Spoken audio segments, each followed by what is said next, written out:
Assalamualaikum warahmatullahi wabarakatuh. Sabahul khair, apa kabar anakku semua? Baik ya, alhamdulillahirrabbilalamin. Allahumma sholli ala Muhammad wa ala alihi wa sahbihi ajmain. Amma ba'du. Yang pertama, mari senantiasa kita bersyukur kepada Allah atas nikmatnya kita dapat berjumpa kembali, supaya kita menjadi hambanya yang pandai bersyukur. Untuk itu, ayo kita semangat, diniatkan belajar kita untuk beribadah kepada Allah. Baik, sebelum pelajaran dimulai, mari kita awali dengan membaca basmalah bersama-sama.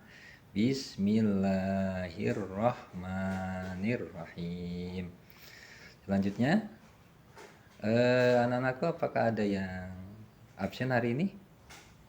Oh, alhamdulillah ya, kalau Pak Dini lihat semua hadir. Semoga semangat selalu untuk belajar. Oke anak-anakku sekalian, hari ini kita akan belajar tentang Siyamu Ramadan ya, fikih siam. Baik, sebelum dimulai, pada ini ada pertanyaan. Ada yang tahu ibadah apa yang dilakukan ketika bulan Ramadan? Oke, ya, apa? Betul sekali, puasa ya. Puasa dalam bahasa Arab namanya siyam.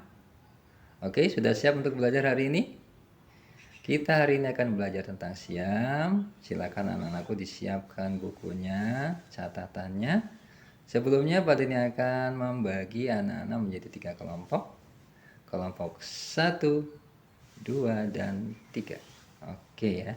Kelompok 1, tugasnya apa? Nanti ya.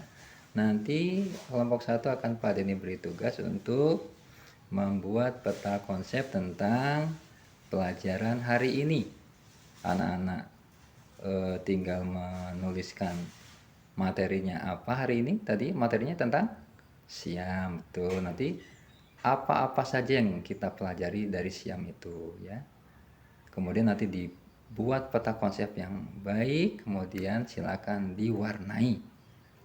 Kelompok 2, nanti anak-anak mencatat hal-hal penting, kemudian rangkailah kata-kata penting itu menjadi sebuah puisi ya. Tadi tentang puasa, berarti anak-anak nanti membuat puisi tentang puasa dari hasil catatan anak-anak ya.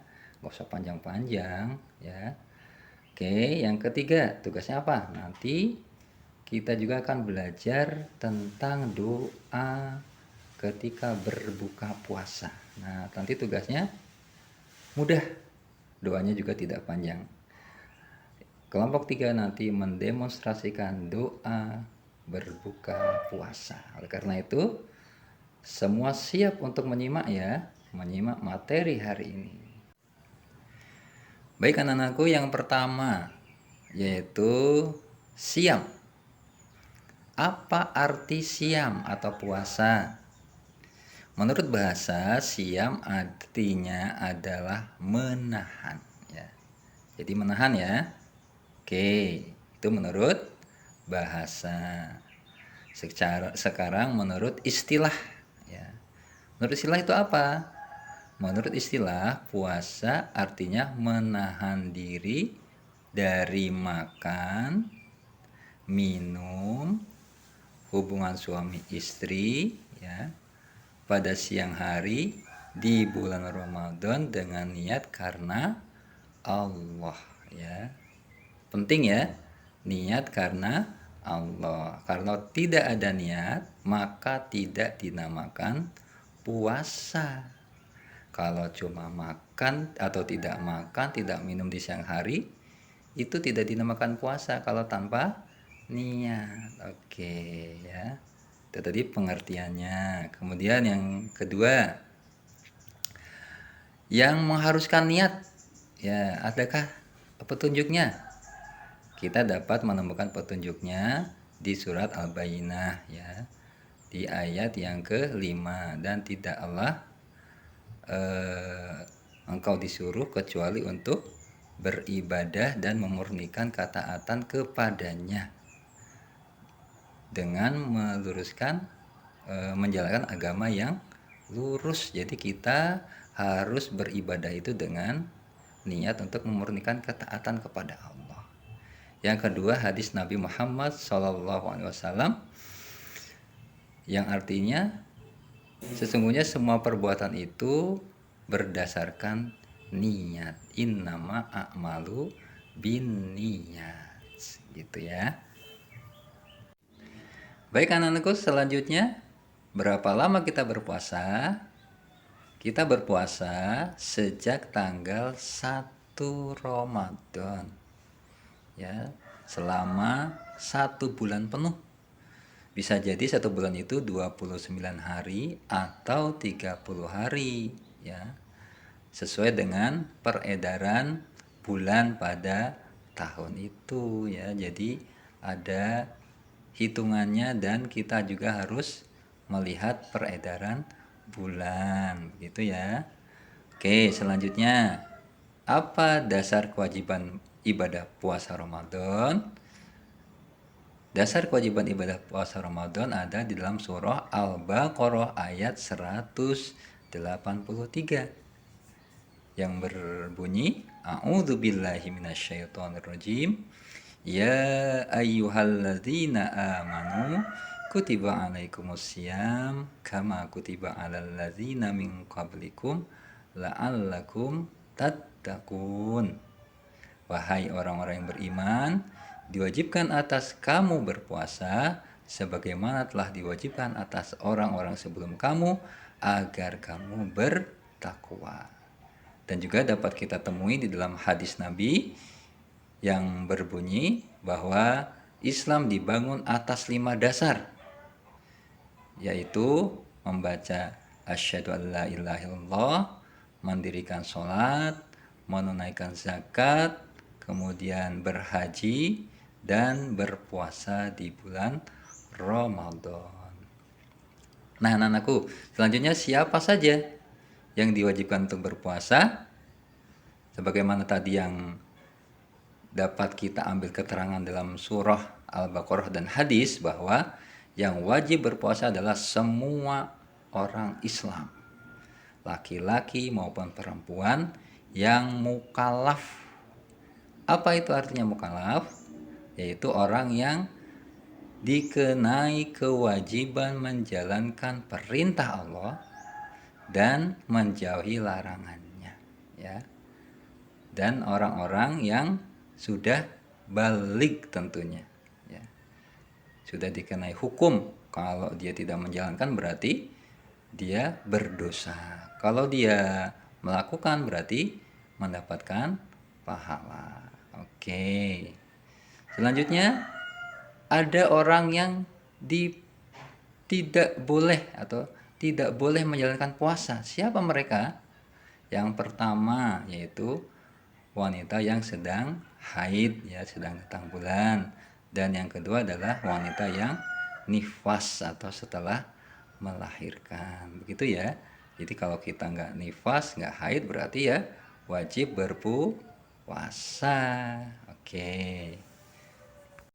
Baik anak-anakku, selanjutnya ada orang yang diberikan keringanan untuk tidak berpuasa.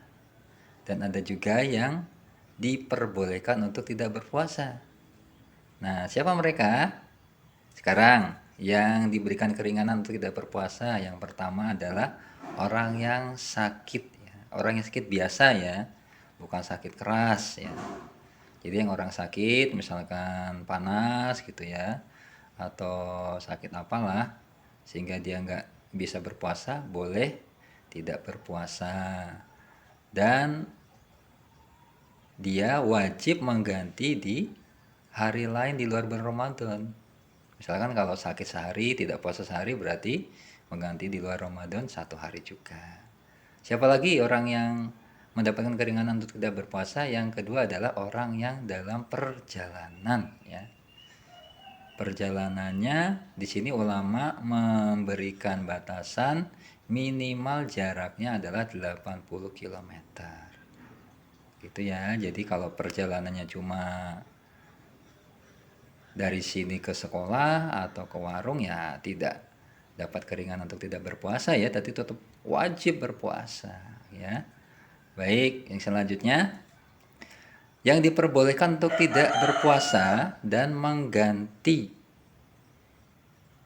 bukan dengan puasa ya, tapi dengan membayar fidyah.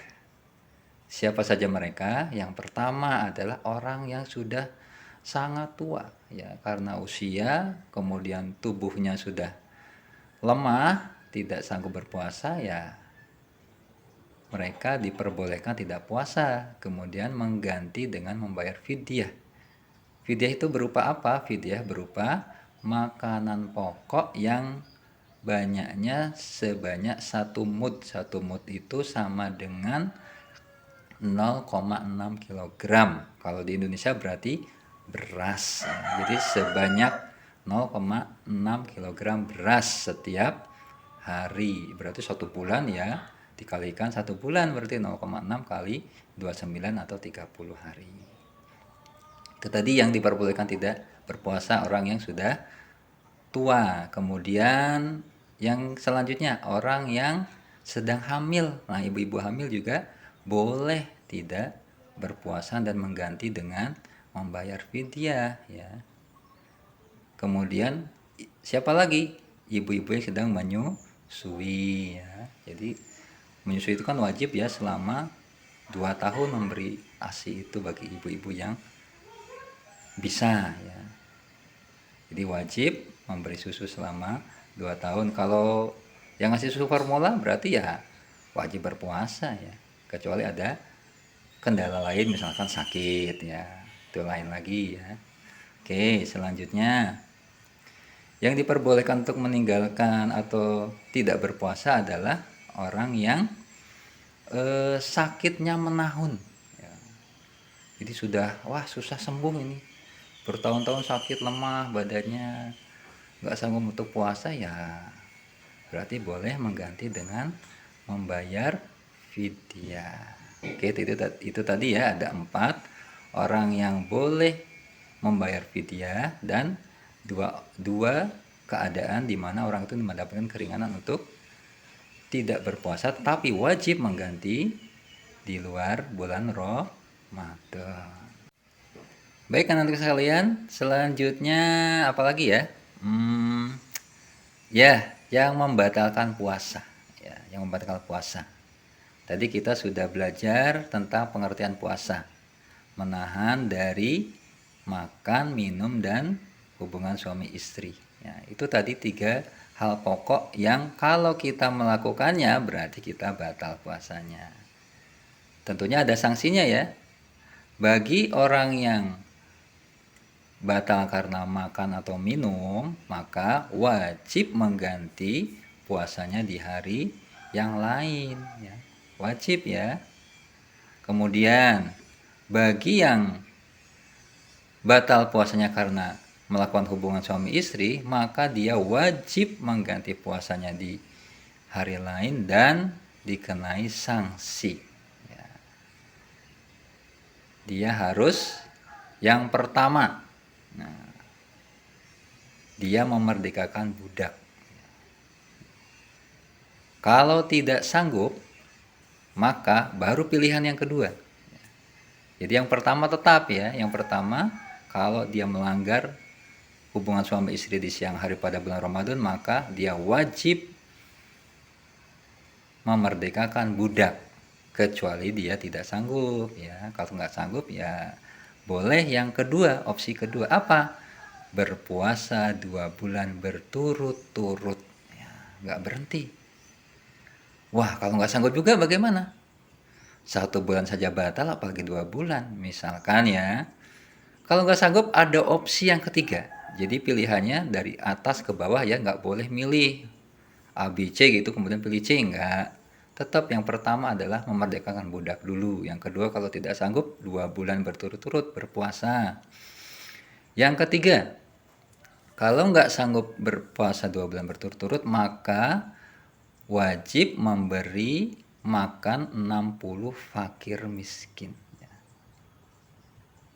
60 orang miskin. Sebanyak berapa? Sebanyak 1 mud atau 0,6 kg makanan pokok tadi ya, sama dengan membayar fidyah. Begitu. Oke, paham ya? Itu tadi sanksi bagi yang batal puasanya. Sekarang, bagaimana bagi yang lupa? Siang hari puasa, haus, masih awal-awal puasa, lupa. Pulang sekolah langsung minum aja, klek klek klek klek klek klek. Wah, setelah itu dia ingat, oh sedang puasa. Maka kalau demikian tidaklah batal. Kemudian hendaklah dia melanjutkan puasanya ya sampai maghrib. Jangan malah nanggung, wah tanggung ini. Cuma baru dapat 1 gelas, bu, 1 piring sekalian. Nah, jangan ya, berarti batal puasanya. Tapi kalau lupa saja berarti kemudian dia melanjutkan puasanya, maka puasanya tidak batal. Begitu ya. Jadi orang yang lupa dia tidak membatalkan puasanya kalau dia minum atau makan karena lupa. Oke, paham ya? Nah, selanjutnya anak-anakku, apa saja yang harus dihindari ketika kita berpuasa? Tentu saja kita harus menghindarkan tadi ya, hal-hal yang membatalkan puasa tadi, yang 3. Makan, minum, dan apa tadi untuk yang suami istri berhubungan badan. Kemudian kita juga harus mampu menahan diri dari hal-hal yang dilarang oleh agama. Ya, seperti apa? Berbohong, menipu, kemudian berkelahi, dan hal-hal lainnya tentunya ya. Yang kedua, hal-hal yang memungkinkan menyebabkan batal seperti ketika wudhu berkumur atau menghirup air ke hidung berlebihan. Nah, itu juga bisa berpotensi membatalkan puasa, itu juga harus dihindari, berkumur yang berlebihan. Kemudian juga bagi suami istri, maka menghindari misalkan mencium kening istrinya atau sebaliknya yang mengkhawatirkan nanti menyebabkan batal puasanya. Begitu ya. Kemudian apa saja hal-hal atau amalan-amalan yang dianjurkan selama bulan Ramadan? Yang utama adalah yang pertama, Qiyamu Ramadan, atau kita sering menyebutnya sholat tarawih. Ini sangat dianjurkan ya di bulan Ramadan. Yang kedua, mengakhirkan makan sahur. Nah, ini lebih utama anak-anak. Jadi kalau kita makan sahur jangan 2 jam sebelum subuh kemudian kita udah makan. Paling tidak ya 1 atau setengah jam lah sebelum subuh, sehingga kita ada waktu tidak terlalu lama menunggu subuh. Kita tidak ketinggalan sholat subuh berjamaah. Itu ya, kenapa kok diakhirkan? Mengakhirkan makan sahur. Kemudian menyegerakan berbuka ya. Walaupun kita masih tahan, kita harus menyegerakan berbuka. Tanda apa? Mensyukuri nikmat Allah. Takjil, kemudian apa? Bersegera sholat maghrib gitu. Selanjutnya berdoa. Nah, ini penting tadi nih ya, untuk tugas kelompok 3 ya, menghafalkan doanya. Silakan sekarang ditirukan. Doa, salah satu doa yang dianjurkan Nabi ketika berbuka puasa. Ditirukan, kemudian silakan dituliskan ya. Zahabal zoma'u. Ulang lagi. Zahabal zoma'u. Selanjutnya, wabtallatil uruqu. Wabtallatil uruqu. Wasabatal ajru. Wasabatal ajru. Insya Allah. Oke, nanti silakan dihafalkan ya. Kemudian dipraktekkan di depan kelas. Kemudian yang terakhir apa? Selanjutnya masih ada 2 lagi. Selanjutnya adalah berzikir, banyak berzikir, terutama membaca Al-Quran ya. Bulan Ramadan itu bulan diturunkannya Al-Quran, maka amalan yang termasuk amalan yang dianjurkan ketika bulan Ramadan adalah membaca Al-Quran. Dan terakhir ada lagi, yaitu iktikaf di masjid, terutama di 10 hari terakhir di bulan Ramadan sangat dianjurkan untuk kita beriktikaf di masjid. Begitu ya anak-anak ya. Baik, selanjutnya anak-anakku disilahkan untuk mengerjakan tadi tugas dari Pak Denny. Kelompok satu tadi apa? Membuat eh, peta konsep ya tentang materi hari ini, puasa Ramadan. Yang kedua membuat puisi singkat tentang puasa Ramadan. Dan yang kelompok tiga menghafalkan tadi doa berbuka puasa. Zahabat dhama'u wa batallatil uruku wa sabatal ajru insya Allah. Silakan untuk mengerjakan tugasnya. Baik, alhamdulillah. Silakan anak-anak menunjukkan hasilnya. Coba Pak ini lihat ya. Oke, kelompok satu. Wah, cantik sekali ya. Peta konsepnya warna-warni. Oke, sudah lengkap ini kayaknya. Materinya sudah, poin-poinnya sudah pas. Yang kedua, coba lihat. Oh, bagus sekali nih puisinya ya. Ya, nanti silakan disiapkan lagi, dibuat lebih bagus lagi. Ini sudah bagus. Nanti yang kelompok lain juga bisa ya membuat sama dengan yang kelompok 2. Kemudian kelompok 3 silakan dipraktekkan. Yuk, silakan. 1, 2, 3 ya. Zahaba mau ya. Wabtalatil uruku, betul. Wasabatal ajru insyaallah. Iya, oke, alhamdulillah. Baik anak-anakku, tak terasa sudah di penghujung jam pelajaran pada kesempatan kali ini. Semoga apa yang kita pelajari hari ini dapat menambah wawasan kita tentunya ya. Nanti tujuannya apa? Ibadah kita menjadi lebih baik lagi, khususnya puasa ya. Jadi jangan hanya puasa saja, tapi puasanya harus betul-betul memiliki nilai ya. Bernilai yang baik, lebih khusyuk lagi, kemudian meningkatkan lagi iman dan takwa kita kepada Allah tentunya ya. Oke, semoga kita dimudahkan dalam menjalankan puasa kita besok ya di bulan Ramadan. Kemudian semoga apa yang kita lakukan hari ini mendapatkan pahala dan berkah dari Allah Subhanahu wa taala. Amin ya rabbal alamin. Akhirnya pada ini mohon maaf apabila ada kesalahan dan kekurangan dalam menyampaikan materi pada kesempatan kali ini. Kita akhiri dengan membaca tahmid bersama-sama. Alhamdulillahirabbil alamin. Akhirul kalam. Wassalamualaikum warahmatullahi wabarakatuh.